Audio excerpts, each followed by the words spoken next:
Every pilot is trained to do one thing when a controller speaks: listen and obey. The person on the other end of the radio can see what the pilots cannot, and their whole job is to keep everyone safe and apart. It is a system built almost entirely on trust. This video is about the moments that trust was broken by the calm voice that was supposed to protect them. Don't forget to subscribe. Terra Obscura. The sky above Los Angeles is one of the most crowded in the world. 5 major airports share it with military fields, private strips, and thousands of small planes, all threading through the same blue space every day. Keeping the big jets apart from everything else falls to the controllers, and in the summer of 1986, that invisible work failed in a way that scarred an entire neighborhood. It began with a family heading out for a holiday. A private pilot had moved to the Los Angeles area earlier that year, and on a holiday weekend he loaded his wife and grown daughter into a small Piper for a short flight to a lake in the mountains. He was a careful man with a private license, though he had only a couple hundred hours in his logbook and few of them recent. He knew the area was difficult. He had even bought a fresh map of the local airspace before takeoff. The problem was what lay between his home field and the mountains. Los Angeles International sat at the heart of a block of protected airspace called a terminal control area, a zone designed to keep small aircraft away from descending airliners. To fly inside it, a plane needed permission from controllers and a transponder that reported its altitude. The Piper had no clearance to be there, and its transponder could not broadcast height at all. Somewhere along the way, the plan came apart. The pilot most likely lost his bearings, mistook one freeway for another, and climbed when he believed he was clear. Without realizing it, he flew straight into the forbidden zone and kept going, with no idea that a passenger jet was descending toward the same patch of sky. That jet was Aeroméxico Flight 498, a DC-9 nearing the end of a long day. It had left Mexico City that morning and hopped north through several stops before turning toward Los Angeles with 58 passengers and 6 crew aboard. The flight was routine and on profile, talking to approach control, cleared to descend toward the airport. The crew had no reason to expect anything but a normal landing. The controller handling them was experienced and conscientious, the kind who worked by the book. His job was to line up arriving traffic and warn it about smaller planes nearby. On his screen, the Piper appeared exactly as it should, a small marker drifting east with a generic code that flagged it as a light aircraft outside his control. The trouble was that dozens of such markers crossed his display every hour, and almost none of them ever came near anyone. Nothing about this one stood out.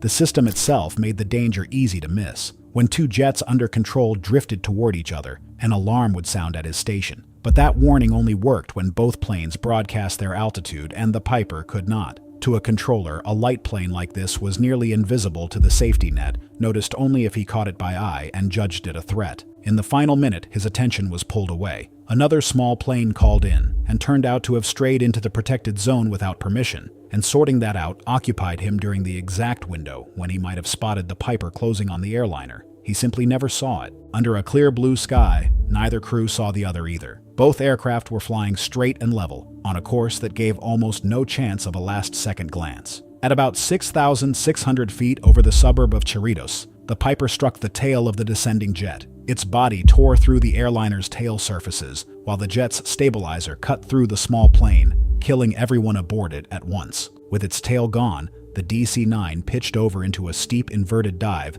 there was no recovering from. It fell for around 23 seconds before it slammed into a residential street and erupted. The blast flattened several houses and set others on fire, throwing burning wreckage across the neighborhood. 3 blocks away, the Piper came down in a field beside an elementary school, where the Sunday timing had by sheer luck left the playground empty. Everyone on both planes was lost, 64 on the jet and 3 in the Piper, along with 15 more on the ground. The controller was taken off position within minutes. He would later be cleared of any blame, but he never worked traffic again. The investigators who pieced it together reached an uncomfortable conclusion. The fault lay not with any one person, but with the system they were all working inside. For years, the only thing standing between a stray light plane and a packed airliner had been a pair of human eyes, in the cockpit or in the tower. This was far from the first time that had proven not to be enough, and the lives lost over Cerritos finally forced a change. Congress ordered airliners to carry automatic collision warning equipment years ahead of schedule, and the rules around protected airspace were tightened and simplified.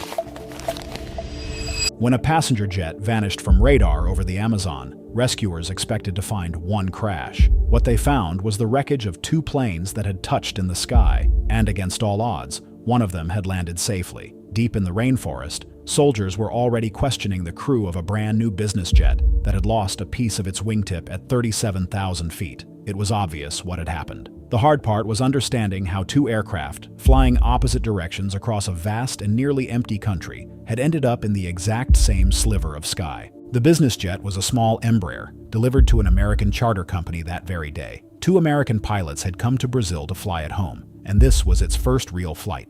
They were experienced aviators, but new to this particular aircraft, and they were still learning its systems as they climbed away from the factory toward an overnight stop in the heart of the Amazon. Their trouble began on the ground with a single ambiguous instruction. A controller cleared them to their destination at 37,000 feet and said nothing about changing altitude along the way. By the strict reading of the words, that meant they were cleared to stay at that height for the entire flight. It was not what the controller meant, and it did not match the flight plan, which called for them to descend after a certain point. But the crew took the clearance at its word and settled in at 37,000 feet, believing they were exactly where they were told to be. What they did not know was that a passenger jet was climbing toward the same altitude from the opposite end of their route. Goal Flight 1907 was a Boeing 737, almost brand new, carrying 148 passengers and 6 crew out of the Amazon city of Manaus. Its pilots had requested 37,000 feet for their own reasons,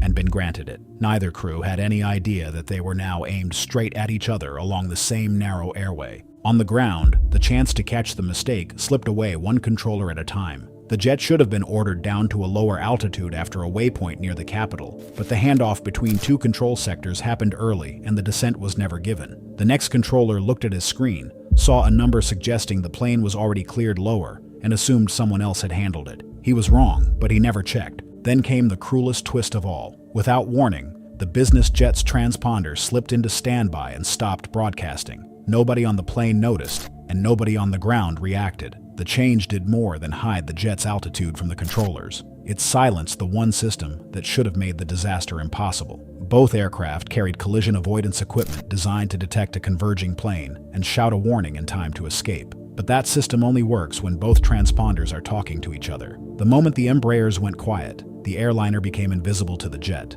and the jet became invisible to the airliner. For nearly an hour, the small jet flew on in silence. It had been handed a frequency for the wrong sector, so as it pushed north, it drifted beyond radio range without anyone realizing. The pilots, heads down over a laptop trying to work out their landing numbers, never noticed the warnings on their displays, telling them the transponder and the collision system were off. The controllers, lulled by years of faulty equipment and dropped signals, never treated the silent plane as the emergency it had become. The two planes closed on each other at a combined 1,600 kilometers an hour. Seen head-on, each was little more than a dot, impossible to pick out against the sky until it was far too late. Neither crew ever saw the other. At 37,000 feet above the rainforest, the small jet's upturned wingtip sliced through the airliner's left wing like a blade and tore half of it away. For the business jet, it was survivable. It lost a piece of its wing and lurched, but the pilots fought it back under control and limped to a military airstrip in the jungle, landing shaken but alive. For the Boeing, there was no chance. With half a wing gone, it rolled over and plunged into a spiral it could never escape, and within seconds the airframe came apart under the strain. It fell into the canopy of the Amazon and was gone, killing all 154 people on board. When investigators reconstructed it, they laid the heart of the blame on air traffic control. They counted 18 separate errors of procedure and judgment, made by 9 different controllers, each one stacking onto the last. Behind all of it sat a system stretched to breaking, with controllers who were overworked and underpaid, equipment that failed constantly, and an English standard so weak that most of the controllers who spoke to the jet had failed their last proficiency exams. The pilots had missed warning signs of their own, and the question of how their transponder switched off was argued for years. But the core finding was simple. The one job air traffic control exists to do is keep planes from hitting each other, and on that day, across many hands, it was not done. For the passengers on the USAir jet, the flight was already over. The Boeing had touched down smoothly at Los Angeles on a clear winter night, and the pilots were lowering the nose onto the runway when something impossible appeared in their landing lights. Another plane was sitting directly ahead of them, propellers turning, waiting to take off. There was no time to do anything. The jet smashed into the smaller aircraft at highway speed, and the two planes, locked together in a ball of fire, slid off the runway and into a building. The disaster killed 35 people, and the cause was clear within minutes. The controller in the tower had cleared both planes to use the same runway at the same time. She knew it almost at once, and she admitted it without hesitation. What the investigation revealed, though, was that her single mistake was only the last link in a chain, and that the system around her had been built in a way that let one slip become a catastrophe. Los Angeles International is one of the busiest airports on Earth, with more than 1,000 takeoffs and landings every day. On this night, the northern pair of runways was being run by a single local controller, the person who hands out clearances to land,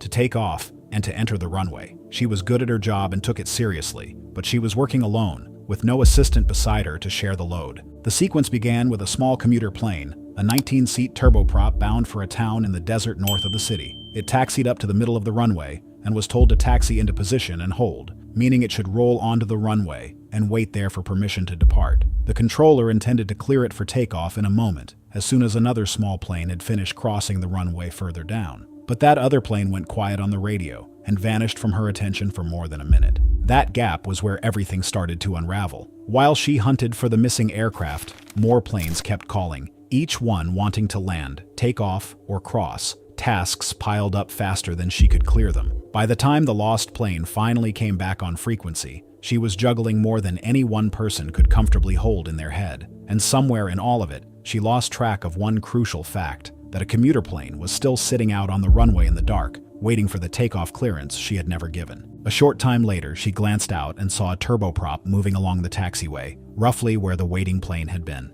She assumed it was the same one, still trying to get into position. It was not. It was a different commuter flight entirely, one she had not been expecting because the paperwork that should have told she was coming had been left behind at another desk. Believing the runway was now clear, she cleared the USAir jet to land. The plane she thought she was looking at was actually parked on the runway she had just opened for landing. The crew of the descending jet never had a chance. The little turboprop was almost invisible against the sea of runway lights, sitting still with only its dimmest lights switched on, since the brighter ones came on only after takeoff clearance.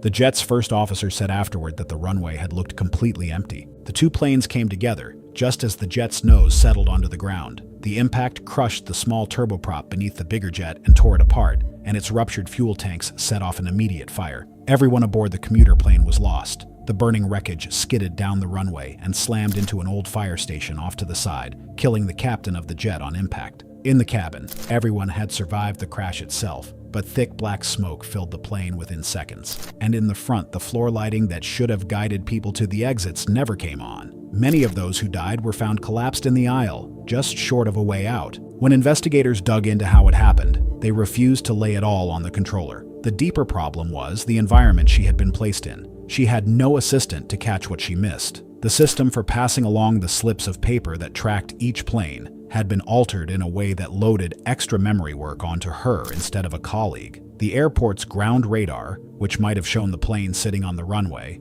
had been broken for years and was not working that night, and glare from newly installed terminal lights made it even harder to see the aircraft in the dark. Their conclusion was blunt. Expecting a controller to work forever without a single error is unrealistic, and a safe system has to be built so that one human mistake cannot kill people. The fault lay less with the woman in the tower than with the system that gave her no margin to be human.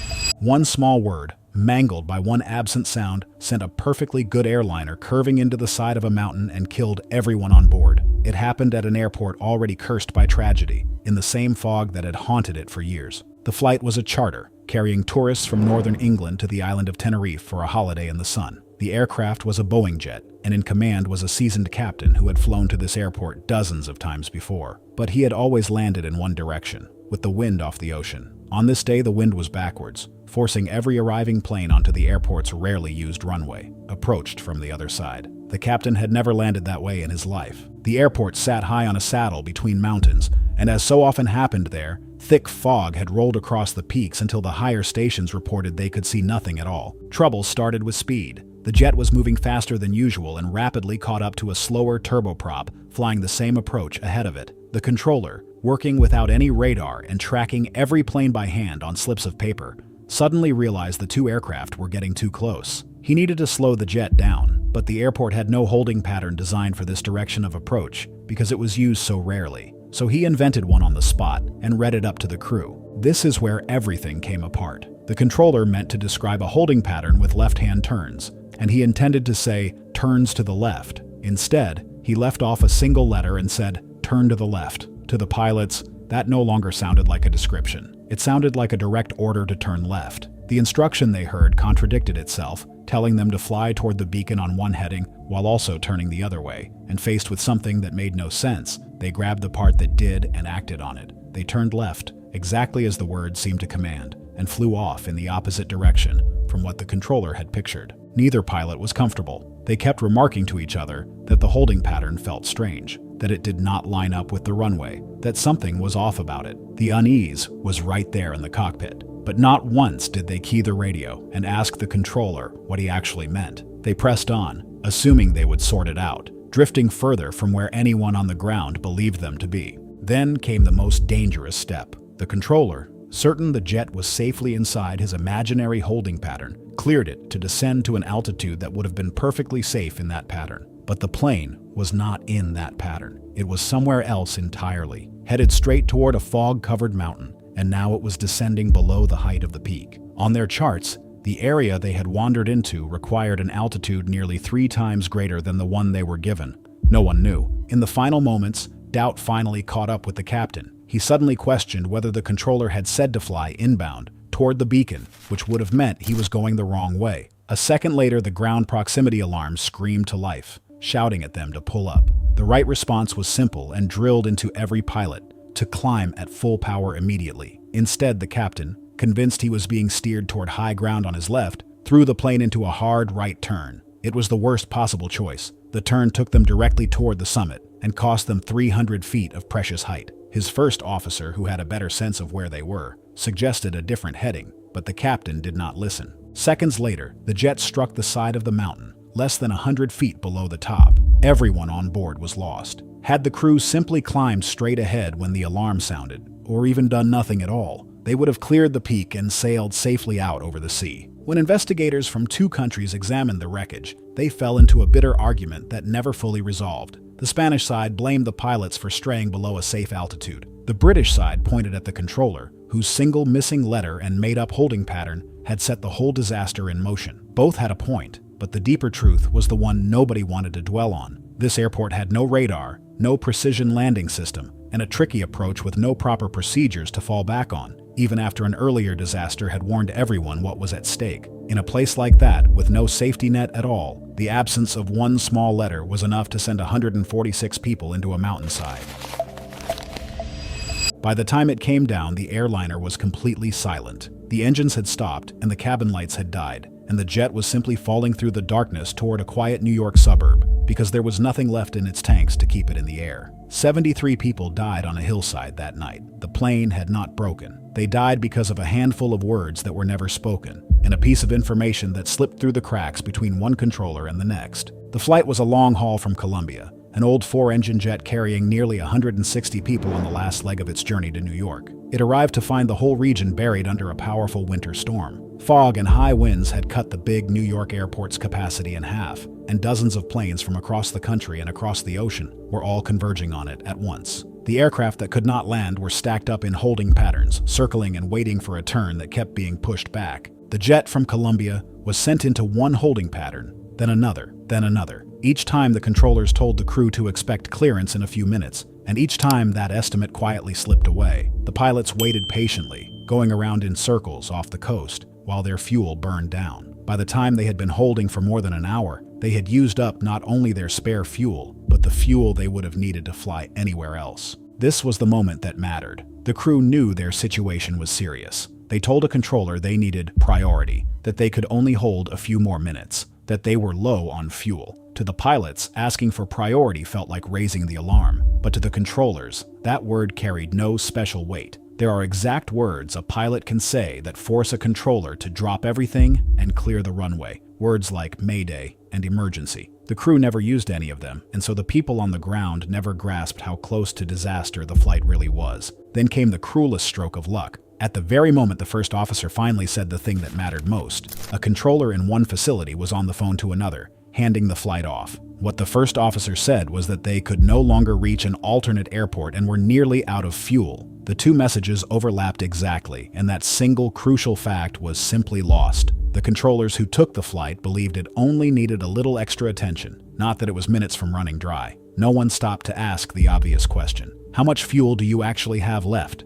So instead of being rushed straight in, the jet was treated like any other impatient arrival. It was pulled from its hold and then, incredibly, sent on a 6-minute loop to slot it back into the queue. Still believing they were being given priority, the pilots flew the loop without protest, burning away minutes they did not have. When they finally lined up to land, everything was against them. The captain had been flying by hand for 6 hours because the autopilot was broken. He was exhausted, and a violent wind shear was waiting on final approach. The plane dropped too low, the runway never appeared out of the fog, and at the last second he was forced to abandon the landing and climb away. It was the only approach they had fuel for. What followed is hard to read in the transcript. The captain kept telling his first officer to declare an emergency, and the first officer kept answering that he already had, when he never managed to say the word. Asked to fly 15 miles out and come back, which there was no way to do on their remaining fuel, the crew simply agreed and flew off into the dark. One by one, the engines starved and went quiet. The radios went dead,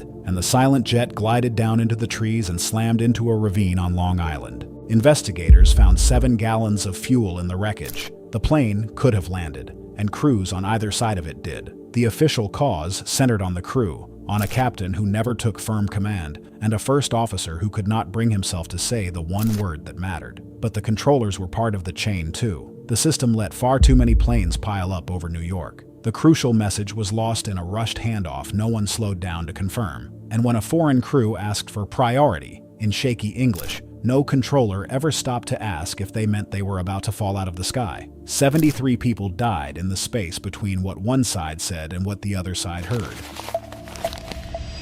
83 seconds before it hit the water, everything was fine. An Airbus jet was lined up with the runway at the Russian resort city of Sochi on a dark and foggy night, fully set up to land with clearance in hand. Then, in less than a minute and a half, a perfectly good aircraft fell out of the sky into the Black Sea and killed all 113 people on board. The machine never failed. It was the situational awareness of 2 exhausted and frustrated pilots pushed over the edge by a single confusing instruction from the ground. The flight was a red-eye from the Armenian capital to Sochi, a little over an hour across the mountains, flown by an experienced captain and first officer. The weather at Sochi was poor that night, hovering right at the edge of what was legal for landing, with fog drifting over the airport and the cloud base rising and falling by the minute. That uncertainty set the tone for everything that followed. As they approached, the crew became convinced that the controller was working against them. The reported conditions kept shifting, just above the limit 1 minute and just below it the next.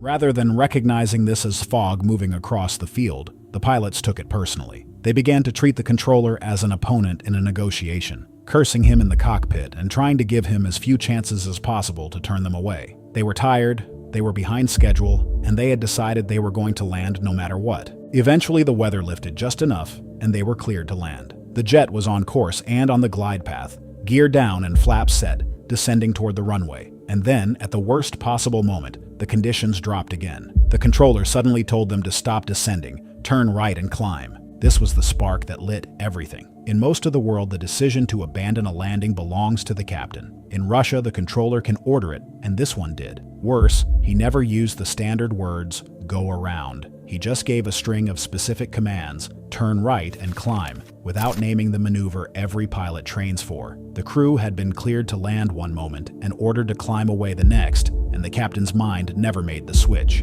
Instead of simply flying the standard go-around he knew by heart, he fixated on obeying the controller's exact instructions, and he started to come apart. What happened next happened fast. Fumbling with the automation under stress, the captain accidentally triggered an unusual response from the aircraft, a sharp pitch up, and a warning he did not expect. The plane was never actually in danger, and the systems were already correcting themselves, but he did not know that. Convinced something was wrong, he switched off the autopilot and began flying by hand, in the dark over the sea with no outside references at all. From there, his sense of up and down betrayed him. Although the flight director was telling him to climb, he pushed the nose down, most likely fooled by the powerful illusions that take hold when a person accelerates in darkness with nothing to see outside. The jet began to descend when it should have been climbing. An overspeed alarm started screaming as the speed built. The first officer locked onto that one warning, never noticed they were falling. He grabbed his own controls to fix the bank, and without meaning to, pushed the nose down even further. The two men were now fighting each other,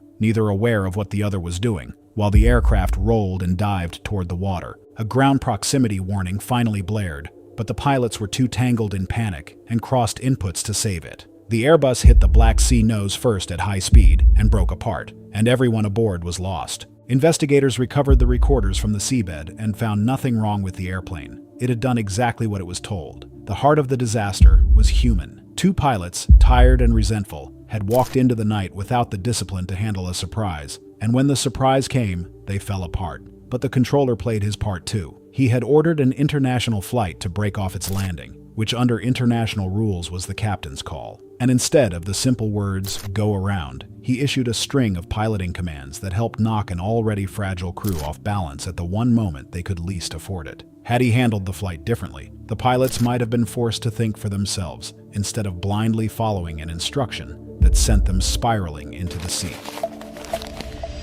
One of these two planes was being watched over every second. The other was a ghost. As a passenger jet climbed away from Los Angeles that evening, controllers tracked its every move on radar and guided it through the crowded California sky. A few miles away, a military jet was racing toward the same airspace, invisible to those controllers and talking to no one, its position known to nobody but its own two crewmen. When the two aircraft found each other, it was already too late. The airliner was a McDonnell Douglas jet bound for Seattle with a string of stops along the way, carrying 49 people who had boarded for an ordinary evening flight. It had just left Los Angeles and was climbing toward its cruising altitude, under the control of an air traffic center, following the headings the controllers gave it. Everything about its flight was normal and by the book. The crew had every reason to believe the system around them was keeping them safe. The other aircraft was a Marine Corps Phantom, a fast military fighter on its way back to its base after a long cross-country trip. The jet was not well. Along the way, it had developed a string of mechanical faults, and crucially,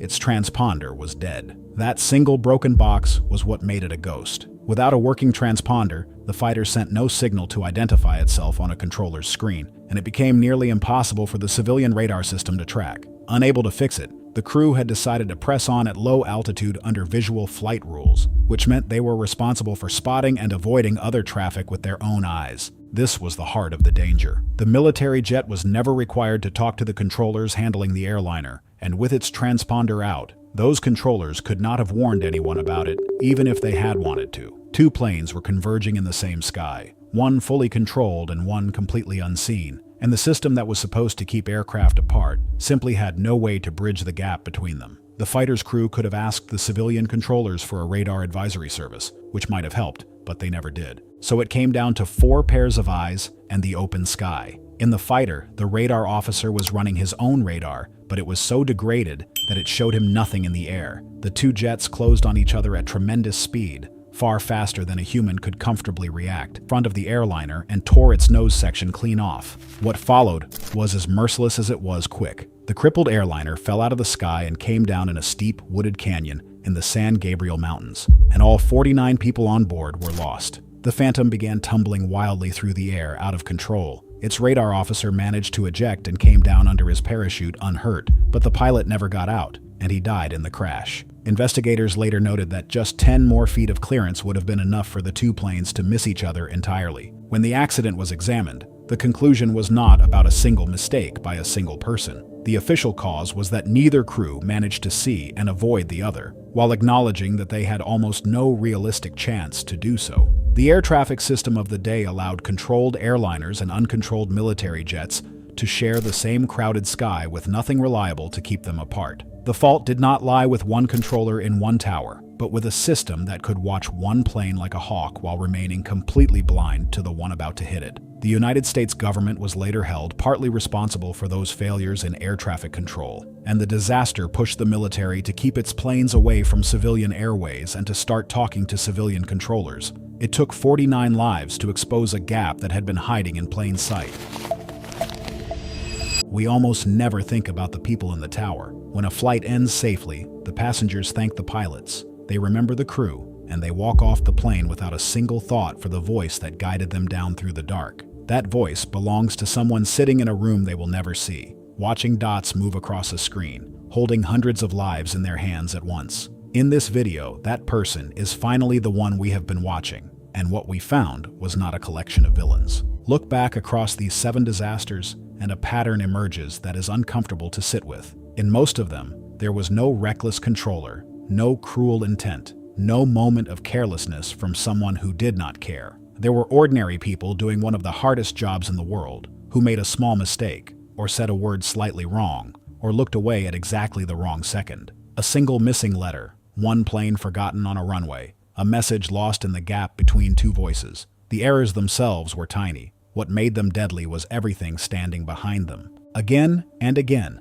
the real culprit was the system around the human, not the human alone. A controller cleared 2 planes onto 1 runway, but she was working alone, with no assistant, no ground radar, and glare hiding the plane from view. A jet flew into a mountain over a single garbled word, but the airport had no radar and no proper approach to fall back on. An airliner ran out of fuel while circling a storm, but the traffic flowing into that airport had been allowed to pile up far beyond what anyone could safely manage. Take away the controller's mistake, and the disaster still might have happened, because the margin that should have protected everyone had already been worn away. That is the quiet lesson buried in all of these stories. We like to believe that safety comes down to good people being careful, and that if everyone simply does their job well, nothing can go wrong. But human beings cannot be perfect for 8 hours straight, day after day, year after year. Everyone makes mistakes eventually. A system that depends on a controller never having a bad moment is a system that is already broken. The only real protection is to build in enough backup that one slip, one tired glance, one misheard word can never be enough on its own to kill. The encouraging part is that this is exactly what happened. Almost every disaster in this video forced a change that made the skies safer. Collision warning systems were placed aboard the planes themselves, so that a controller's error could be caught by the machines. Radar was installed at airports that had been flying blind for decades. The language pilots and controllers use was tightened, so that a vague word like priority could never again be mistaken for a cry for help. Slowly, layer by layer, the gaps that swallowed these flights were closed. The people who were lost did not die for nothing. So the next time you are flying home in the dark and you hear nothing at all from the cockpit because everything is going exactly as it should, spare a thought for the voice on the other end of the radio. They are human, just like you. They will have good days and bad ones. And the reason you can trust them with your life is not that they never make mistakes, but that we have finally built a sky that can catch the mistakes they do.